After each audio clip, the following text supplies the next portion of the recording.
Will Eisner, si vous êtes passionné de bande dessinée, vous ne connaissez que lui. Et même si vous ne l'êtes pas, eh bien, vous le connaissez quand même, puisque génie incontesté du 9e art, il n'est rien d'autre que l'inventeur de l'industrie du comic book et du graphic novel, ce qu'on appelle en France le roman graphique. Un documentaire sonore intitulé Will Eisner, La vie est un roman graphique sera diffusé le 29 décembre dans l'émission Toute une vie sur France Culture. Nous avons le plaisir de recevoir son réalisateur. Bonjour David Unger. Bonjour Sigalit. Nous vous avons déjà reçu à Academ pour parler de musique yiddish juive américaine. Vous êtes documentariste, vous vous intéressez à la contre-culture américaine, au monde yiddish, au monde politique aussi et à la bande dessinée. Alors votre documentaire sur Will Eisner, Eisner pour vous, c'est le plus grand ? Ah, je ne sais pas si c'est le plus grand, il y en a tellement. Quand on aime la bande dessinée, on aime... on aime la grande famille de la bande dessinée, je ne sais pas si ça existe vraiment, mais non, en tout cas, je dois dire, c'est personnellement, ça remonte à longtemps, ça remonte à sa mort. En fait, moi, je l'ai découvert à sa mort, je n'avais jamais entendu parler de lui, donc en 2005, en janvier 2005, et je dois dire qu'il a été un pan très important pour moi dans la construction de mon identité juive, parce que outre ses talents ou son génie de dessinateur, il y a des... Enfin, je me suis reconnu en fait dans le judaïsme de Will Eisner. Qui est pourtant un judaïsme américain, donc il a grandi au Bronx. Il a grandi à Brooklyn et dans le Bronx. Parce que ses parents venaient d'Europe de l'Est. Ses parents venaient d'Europe de l'Est. Son père était juif ukrainien. Enfin, à l'époque, c'était l'Autriche-Hongrie, mais je crois qu'il est né dans le territoire qui est aujourd'hui le territoire ukrainien. Et son père, il a une histoire assez triste parce que très vite arrivé aux États-Unis, il était au chômage, il n'a pas vraiment trouvé de travail et su rebondir, mais c'était un peintre, un dessinateur. Visiblement, il avait beaucoup de talent et il repeignait beaucoup les églises de Vienne. C'est lui qui refaisait soit les nuages, soit les ciels des églises, soit les chérubins, les petits angelots. Et ça, c'est quelque chose, quand on connaît Will Eisner, c'est quelque chose qui visiblement amusait beaucoup Will Eisner, le fait que son père ait été juif, peintre, il a aussi travaillé pour le théâtre yiddish, mais visiblement, c'est un juif qui avait beaucoup de talent pour peindre les églises. Sa mère venait d'Europe de l'Est aussi ? Alors, sa mère venait de Roumanie, et elle a une histoire très particulière, c'est que la grand-mère de Will Eisner a accouché de la mère de Will Eisner sur le bateau qui l'emmenait d'Europe aux États-Unis. À New York. Voilà. Donc sa mère était était juive d'origine roumaine, oui. On comprend dans le documentaire qu'il a souffert d'antisémitisme petit dans ces quartiers de Brooklyn, du Bronx. C'est quelque chose qu'il a raconté jusque dans son autobiographie. Au cœur de la tempête, et effectivement, de ce qu'il raconte, la vie pour les enfants juifs à Brooklyn et dans le Bronx, visiblement, oui, n'était pas simple, d'autant plus que ses parents, qui gagnaient peu d'argent, son père vivotait de petits boulots de peintre en bâtiment ou de peintre de meubles, et très vite il est tombé malade à cause des produits qu'il y avait dans la peinture. Et donc, ils se sont retrouvés à déménager très régulièrement, visiblement, dans des appartements de plus en plus petits. Et donc, ils changeaient régulièrement de quartier. Il est né à Brooklyn, mais très vite, il est allé dans le Bronx. Et effectivement, dans son autobiographie, il raconte comment est-ce qu'il devait se retrouver à se battre à main nue contre des jeunes gamins qui n'étaient pas forcément plus riches que lui, mais qui, en tout cas, étaient... d'origine irlandaise, catholique, ou bien polonaise d'ailleurs, et effectivement antisémite. Et ça, c'est quelque chose qui l'a beaucoup marqué. On va voir que tout au long de sa carrière, le judaïsme et l'antisémitisme va infuser toutes ces bandes dessinées. Est-ce qu'on peut qualifier Eisner d'auteur juif ? Ah, complètement. Alors ça, il n'y a pas de doute, je peux le dire. C'est un auteur juif déjà parce qu'il est juif, ses deux parents sont juifs. Et puis c'est un auteur juif parce que lorsqu'il commence à dessiner après la crise de 29, Il s'est retrouvé à travailler avec beaucoup de dessinateurs juifs qui étaient victimes de discrimination et d'antisémitisme et qui avaient du mal à trouver d'autres travaux que celui qui consistait à faire des comics et qui était un travail qui n'était pas vraiment considéré à aucun endroit. C'est-à-dire que quand on était illustrateur de comics, on n'était pas vraiment un artiste, on n'était même pas illustrateur. A priori, on travaillait plutôt pour des gamins, pour des adolescents. Donc c'était quand même assez peu valorisé et financièrement parlant, c'était pas très valorisé non plus. Et c'est vrai qu'il y a beaucoup d'illustrateurs qui se rêvaient en Norman Rockwell, qui rêvaient de faire de l'illustration plus noble que celle-ci, ou même parfois pour la publicité, mais il y avait un antisémitisme fort, y compris dans les milieux publicitaires à l'époque.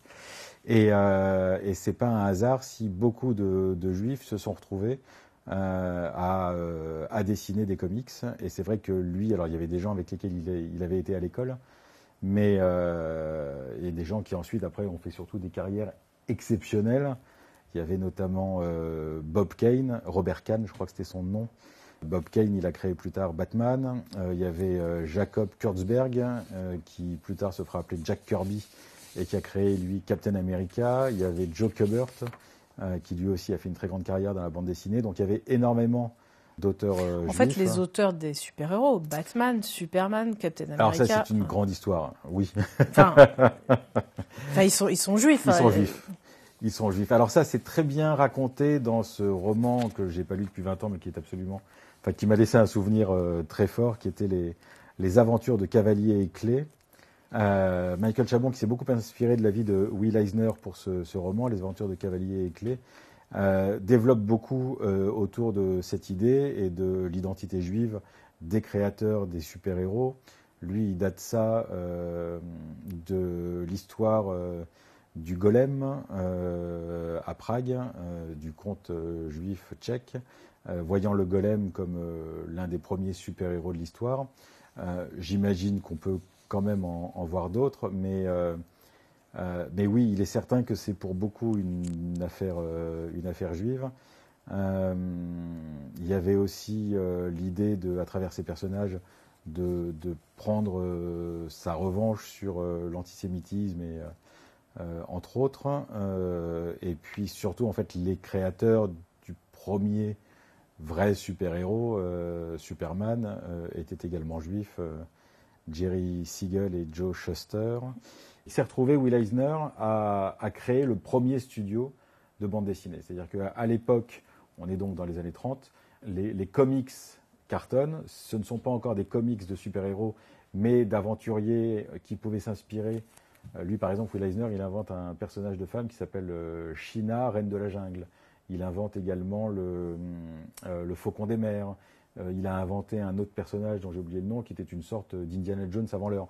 C'est-à-dire qu'il y avait des héros, mais qui n'étaient pas encore des super-héros avec des super-pouvoirs. Et Jerry Siegel et Joe Shuster, deux jeunes dessinateurs, lui ont proposé pour son atelier. Donc dans son atelier, Will Eisner faisait travailler tous les dessinateurs que je vous ai cités et beaucoup d'autres encore. Il avait eu cette intuition. C'est le premier, il n'était pas éditeur, Will Eisner. Il ne possédait pas de newspaper ou de comics, mais il avait un atelier dans lequel il faisait travailler des dessinateurs. Il raconte qu'il était comme un instituteur allemand face à ces dessinateurs. Il y avait des tables devant lui, et lui était sur une table un peu surélevée, et les uns et les autres travaillaient à dessiner des histoires. Et c'est vrai que c'est lui le premier. Ce système d'atelier, il y avait un dessinateur qui faisait les esquisses, un autre qui ancrait, un autre qui colorait. Je crois qu'il travaillait avec une femme qui scénarisait beaucoup. Bref, il y avait une répartition des tâches. Il a industrialisé le. Industrialisé, c'était un petit bureau. Oui, c'était pas non plus. Mais effectivement, c'est comme ça qu'il créait du rendement et qu'il s'est retrouvé à gagner sa vie, qui était une chose très importante pour lui parce qu'il avait vraiment grandi dans une forme de misère. Il avait vu ses parents ne pas réussir à gagner vraiment de l'argent. Et lui, qui se voyait et qui se voulait artiste, savait que pour réussir en tant qu'artiste, il fallait aussi réussir en tant que businessman. Et donc, alors qu'il avait cet atelier, les créateurs de Superman, qui étaient plus jeunes que lui, débarquent et lui proposent sa création, enfin leur créature. Et Will Eisner a trouvé ça très mauvais, il trouvait ça puéril, il trouvait ça mal dessiné, il comprenait pas très bien l'histoire que ça racontait. Alors visiblement, ce qui lui a été présenté était effectivement mauvais. Mais lui aussi détestait après ce que c'est devenu, c'est-à-dire qu'il n'aimait pas... En fait, il n'aimait pas la notion de super-héros, avec le déguisement, avec tout ce que ça représentait. Avec le costume, avec le déguisement. Superman, il y a une chose aussi qu'il faut dire, c'est que Mein Kampf était paru, je crois, aux États-Unis, et que le terme de Superman, de Superman, était l'un des termes employés dans les traductions américaines de Mein Kampf pour parler des surhommes. Donc ça, c'est une chose effectivement. Oui, il était très concerné par ce qui se passait en Europe. Effectivement, d'une part, et d'autre part ensuite, d'ailleurs, lorsque lui-même on lui demande. À partir du moment où Superman a été un gros carton, les éditeurs de comics ne voulaient plus que des super-héros. Donc son copain Bob Kane va créer Batman. Batman était une création plutôt intelligente selon Will Eisner parce que c'était pas vraiment un super-héros dans le sens où ce sont les gadgets technologiques de Batman et ce n'est pas lui qui est investi d'un super-pouvoir. Et Will Eisner, lui, qui aimait beaucoup le cinéma, qui aimait beaucoup les polars, qui avait grandi avec les pulps, avec ces magazines dans lesquels il y a beaucoup d'histoires de détectives privés, de femmes fatales, etc., qui aimait beaucoup cet univers-là. Lui, il a créé le personnage de The Spirit, qui est le personnage, qui est le héros, mais pas super-héros. Voilà, qui n'est pas un super-héros. Et il a le masque quand même. Voilà, le masque, mais ça, il n'a pas eu le choix en fait. C'est que ses éditeurs lui ont dit il faut qu'il ait un costume, il faut qu'il ait un uniforme dans lequel on puisse le reconnaître. Et Will Eisner a improvisé au téléphone, il a dit visiblement oui, bon, je vais. Il a un masque. Ah super, il a un masque. Mais effectivement. Mais pas de super-pouvoir. Il n'a pas de super-pouvoir et ce masque, il est presque un peu ridicule.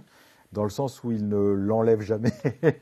Donc parfois, il y a des scènes où on voit The Spirit dans le métro avec son masque passant inaperçu. Bref, mais il avait beaucoup d'humour et c'est vrai que les épisodes du Spirit sont quand même souvent très très drôles. C'est, contrairement aux autres, je pense vraiment qu'on peut le dire, le premier personnage de comics à destination des adultes. Ça a duré combien d'années, The Spirit ? The Spirit, je crois qu'il y a à peu près 650 épisodes et ça a duré, il y avait un rendement pas croyable et ça a duré, je crois, de 1940 à 1946. Ensuite, il y a eu il y a eu des reprises, etc. Mais alors, il y a un passage dont vous parlez aussi dans le documentaire, puisque dans ces années-là, il se passe la guerre en Europe. Il y a le personnage d'Hitler dans un métro new-yorkais en 1941, dans The Spirit. Dans The Spirit, ça c'est Didier Passamonique qui le raconte très très bien dans le documentaire. C'est un épisode du Spirit que je connaissais pas, mais ce qui est certain, et ça c'est Johan Sfard dans le documentaire qui le dit très bien aussi, c'est que effectivement, contrairement à l'idée qu'on puisse se faire aujourd'hui de ces comics et de ces super-héros qui auraient été des objets de propagande américaine, ce n'était pas du tout le cas. C'était effectivement des auteurs indépendants et des auteurs indépendants qui se sont beaucoup investis pour pousser les États-Unis à entrer en guerre contre l'Allemagne nazie. Et effectivement, alors que les États-Unis ne sont pas encore entrés en guerre, on a, alors là, de tous azimuts, des histoires de super-héros qui se battent soit contre les nazis, soit contre Hitler lui-même. Il y a 15 ans, il y avait eu une exposition au musée d'art et d'histoire du judaïsme où on voyait Superman avec Hitler qui se battait contre Hitler pour l'humilier. Et effectivement, il y a un épisode, où Hitler se retrouve dans le métro new-yorkais et confronté à la fin au Spirit. Je raconte pas l'histoire comme ça. Les auditeurs pourront voir pourront écouter le documentaire que j'ai produit pour France Culture. Néanmoins, c'est vrai que l'une des autres forces du Spirit, c'est les premières planches de chaque histoire du Spirit qui sont très très fortes, puisque à chaque fois c'était un peu la marque de fabrique du Spirit et de Will Eisner. Alors, il a appelé ça une splash page, par exemple. Ce genre de choses où la première page, plutôt que d'avoir une typo spécifique pour le personnage du Spirit comme ça existait à l'époque pour Batman ou Superman, c'était toujours une première page à chaque fois différente dans laquelle on voyait le nom du spirit apparaître, le titre de l'épisode, et ensuite un dessin extrêmement élaboré qui présente à la fois le ton et l'univers graphique de la bande dessinée qui va suivre. Et ça, c'est vrai que ce qu'on a appelé des splash pages, c'était un peu la marque de fabrique de Will Eisner. Une couverture à l'intérieur de la couverture. Qui était exactement. Et donc ça, c'était l'une de ses spécificités. Et une autre des caractéristiques du Spirit, c'est que, et ça c'est assez étonnant quand même quand on y pense, c'est que Will Eisner, ce qui l'intéressait lui, c'était de raconter des histoires, c'était de construire des histoires, de structurer des histoires et de le faire de façon originale. Et donc il avait parfois des idées de dispositifs narratifs et graphiques très élaborés et dont l'inspiration pouvait lui venir. Par exemple, l'une des inspirations premières de Will Eisner, c'est Maupassant. Will Eisner a beaucoup lu Maupassant, il adorait Maupassant, il adorait les nouvelles de Maupassant, et c'est vrai que lui voulait que ces épisodes du Spirit qui s'étalaient sur 8 pages puissent être lus comme des nouvelles aussi bien construites que celles de Maupassant, par exemple. Si bien que c'est l'autre de ses spécificités, c'est qu'il arrive que dans le Spirit ne soit qu'un personnage secondaire, voire une espèce de figurant. L'histoire se concentrant plutôt sur un personnage, alors soit sur l'un des autres personnages secondaires, puisqu'il y en a quelques-uns dans le Spirit, soit sur un personnage qu'on n'a jamais vu avant, qu'on ne reverra jamais plus après. Et là, pour le coup, c'est la force de Will Eisner, c'est qu'il raconte l'histoire d'un anonyme. Et ça, il adorait faire ça, Will Eisner.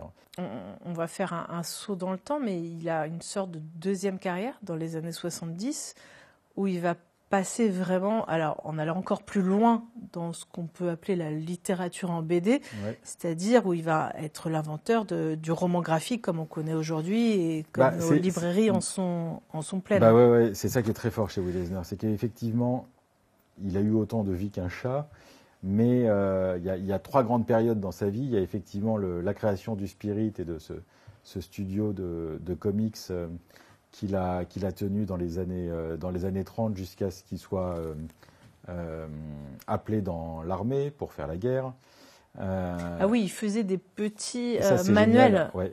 Il s'est retrouvé dessinateur pour l'armée et il s'est retrouvé à faire des manuels techniques pour les soldats. C'était son gagne-pain, c'est-à-dire que dans l'armée, il s'est retrouvé à faire des manuels de maintenance préventive pour expliquer aux soldats comment manipuler son fusil, comment conduire son tank, comment réparer son tank si jamais il y a un problème, comment réparer son fusil, etc. C'était vraiment de la bande dessinée pédagogique. C'était important pour les soldats parce que ça leur permettait de mieux connaître leur matériel.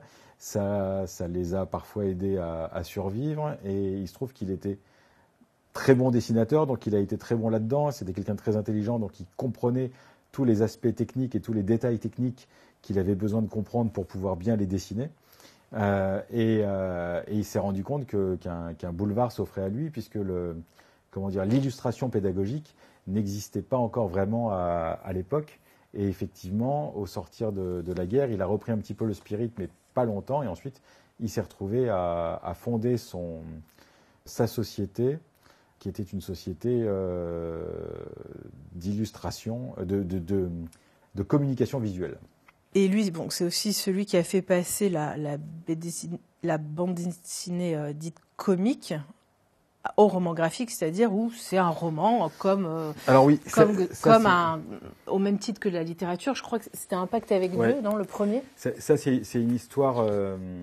Effectivement, Will Eisner, il est surtout connu. Il est connu des fans de comics pour avoir fait The Spirit, et il est surtout connu des fans de bande dessinée pour avoir inventé le roman graphique. Et ça, c'est assez génial. C'est d'autant plus génial qu'il se lance dans cette aventure-là à l'âge de 60 ans. C'est-à-dire qu'il a déjà une longue carrière derrière lui et que ce qui lui donne l'intuition qu'en réalité, on pourrait lire de la bande dessinée comme on lit un roman, comme on lit de la littérature, que la bande dessinée peut être une autre forme de littérature. Ce qui lui donne cette intuition-là, c'est qu'il va rencontrer dans les années 70 la crème de la bande dessinée underground. D'abord, il adhère pas du tout parce que c'est une bande dessinée rock'n'roll, c'est une bande dessinée sexe, drogue Et qu'il a déjà 60 ans. Qu'il a déjà voilà. 60 ans, qu'il appartient à un autre monde et qu'il est parfois choqué par ce qu'il peut voir. Mais il devient très copain avec un dessinateur-éditeur qui s'appelle Dennis Kitchen, qui est l'homme qui a publié notamment Robert Crumb et les premiers Zap Comics. Parce qu'on était passé du comics, Superman ou autre, au comics avec un X, qui avait toute sa place, puisque effectivement c'était de la bande dessinée libertaire, quoi. Et Dennis Kitchen lui propose d'abord de republier certains épisodes du Spirit, parce que lui, gamin, les avait adorés. Et tout d'un coup, en se rendant compte, Will Eisner, que cette nouvelle génération, qui a priori n'avait rien à voir avec lui, avait beaucoup d'admiration pour lui. Il s'est dit, mais c'est vrai que si eux ont réussi à ouvrir la bande dessinée à tant de nouvelles possibilités, pourquoi pas moi, quoi. Et à 60 ans, il se dit, pourquoi ne pas raconter ce que j'ai toujours aimé faire, raconter des histoires sur des temps plus longs. C'est vrai que le comics avant aux États-Unis, en France, il y avait eu un peu ça déjà avec Hugo Pratt, dont on peut dire que c'est aussi du roman graphique.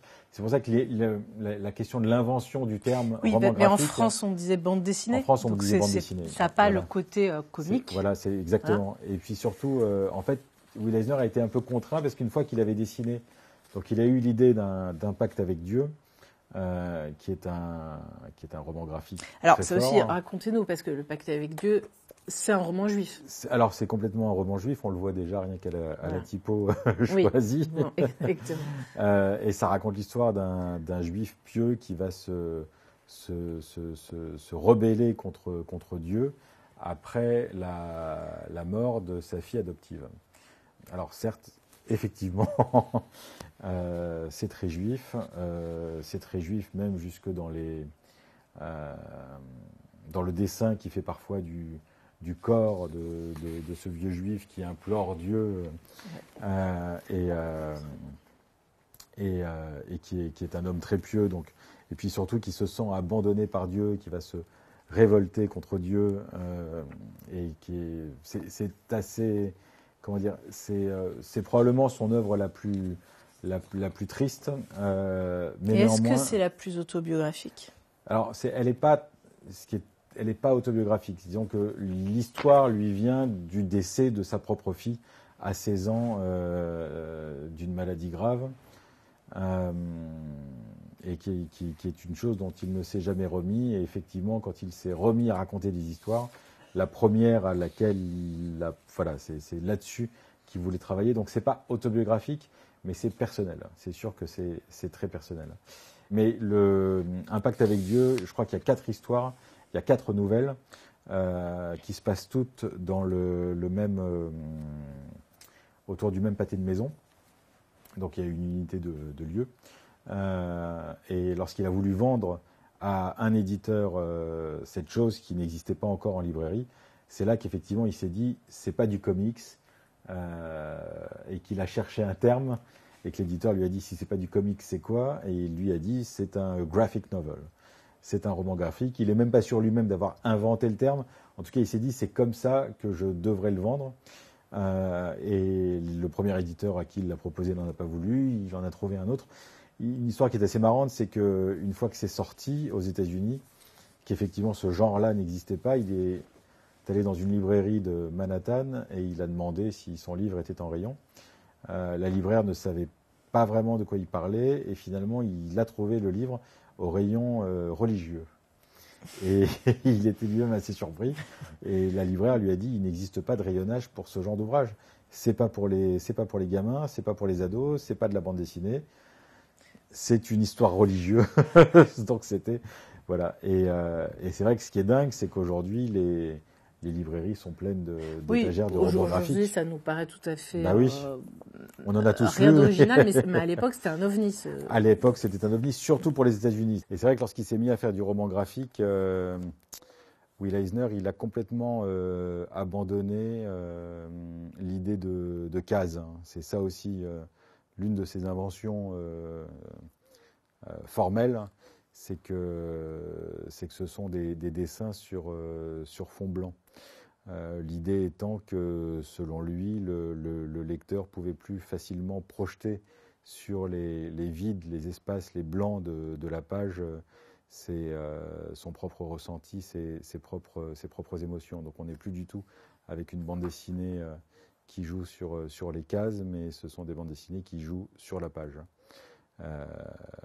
Et il se sert ensuite de ces décors pour faire des espèces, non pas des cases, mais des espaces qui sont aussi des espaces mentaux, quoi. La traduction a été pas évidente de le traduire en français, puisqu'il y a beaucoup de yiddish new-yorkais. Ça, c'est ce que raconte Jean-Luc Fromental, éditeur génial, qui, à l'époque, aux Humanoïdes Associés, a donc été l'éditeur de l'adaptation en français, de la traduction française d'un pacte avec Dieu, un contrat avec Dieu, ça s'appelait à l'époque. Et il raconte que oui, les premières traductions étaient un peu compliquées parce qu'il y avait beaucoup de yiglish. Voilà. Ça mélangeait voilà. Et donc lui, je ne sais pas comment est-ce qu'on traduit yiglish en français, mais en tout cas, il a repris des intonations de vieux juifs ashkénazes, yiddishistes ici, enfin, voilà, à Paris. Exactement, pour traduire. Mais ensuite, après un pacte avec Dieu, Will Eisner, à 60 ans, s'est mis à dessiner.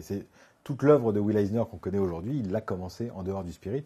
Il l'a entamé à l'âge de 60 ans. Et là, c'est très très juif, puisqu'il y a Fagin le juif, il y a Dropsy Avenue, il y a le complot. Oui. On peut parler du complot, qui est en fait l'histoire du protocole des sages de Sion. Oui. En fait, il travaille essentiellement, enfin, il a fait beaucoup de choses, mais il a fait 2 autobiographies dessinées, déjà, qui étaient une chose assez rare, en réalité, pour l'époque. Les gens se racontaient peu leur vie avec le dessin.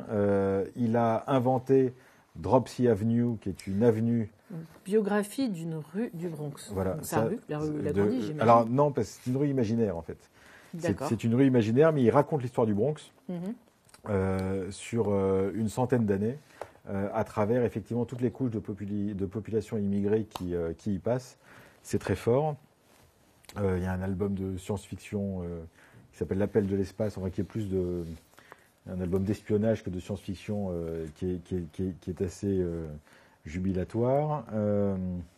Il y a Jacob le Cafard qui, selon Robert Crumb, était un véritable chef-d'œuvre. Et puis, à la fin de sa vie, parce qu'il a quand même beaucoup dessiné, beaucoup publié, effectivement, il s'est intéressé à la question de l'antisémitisme.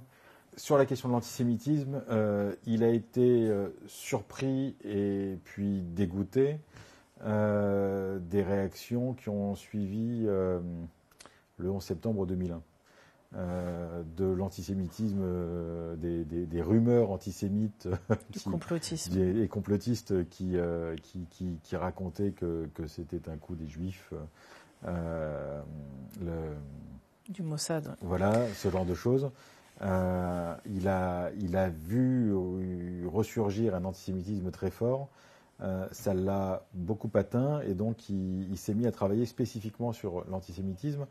Donc d'abord il a fait Fagin the Jew, qui est une histoire assez invraisemblable où il reprend le personnage de Fagin dans Oliver Twist de Dickens et il confronte le personnage de Fagin à son auteur, à Dickens.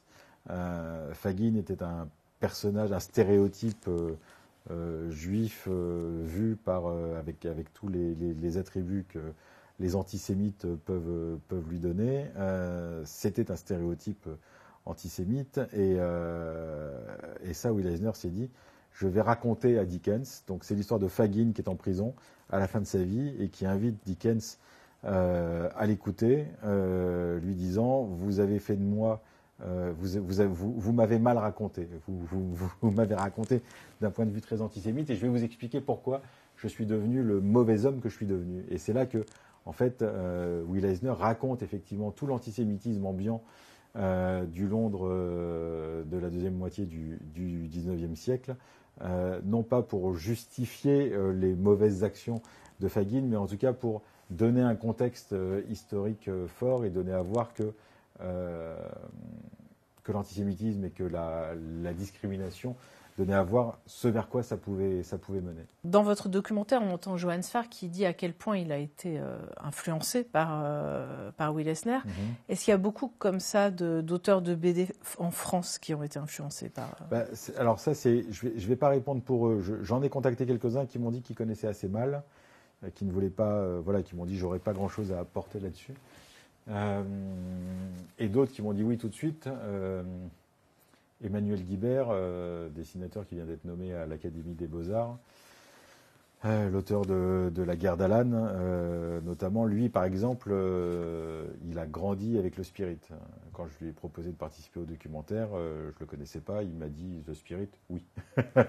Pour le coup, durant son enfance, ça a été un personnage important, et le trait de Will Eisner est une chose qui l'a beaucoup marqué.